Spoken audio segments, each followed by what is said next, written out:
Զիմբաբվեն հրաշալի օրինակ է վատ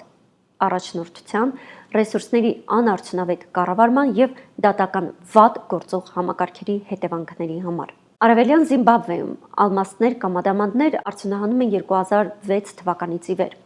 Պետական Zimbabwe Mining Corporation-ը կանխատեսում էր, որ ադամանդի հանքավայրերից մեկը տարեկան կարտադրի 16,9 միլիոն կարատ, նախագիծը դարձնելով աշխարհում ամենամեծը կարատների առումով։ Երկիրը պետք է տարեկան վաստակեր $2 միլիարդ։ Այնուամենայնիվ 2012 թվականին Զիմբաբվեի ֆինանսների նախարարը դժգոհություն հայտնեց, որ ադամանդների առևտրի արդյունքում պետական գանձարան մուտքագրվել է ընդամենը չնչին $19 միլիոն։ 2016 թվականին հարցազրույցի ժամանակ Զիմբաբվեի նախագահ Ռոբերտ Մուգաբեն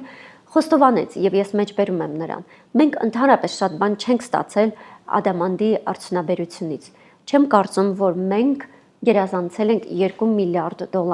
բայց կարծում եմ, որ ավելի քան $15 միլիարդ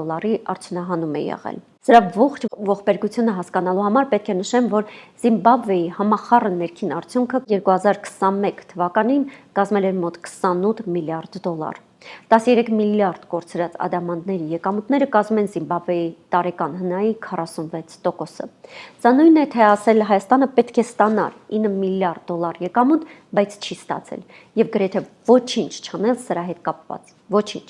Դե ոչինչ չի արվում, քանի որ ամենայն հավանականությամբ Զիմբաբվեի նախագահը ևս ներգրաված է այդ կոռուպցիոն սխեմայի մեջ։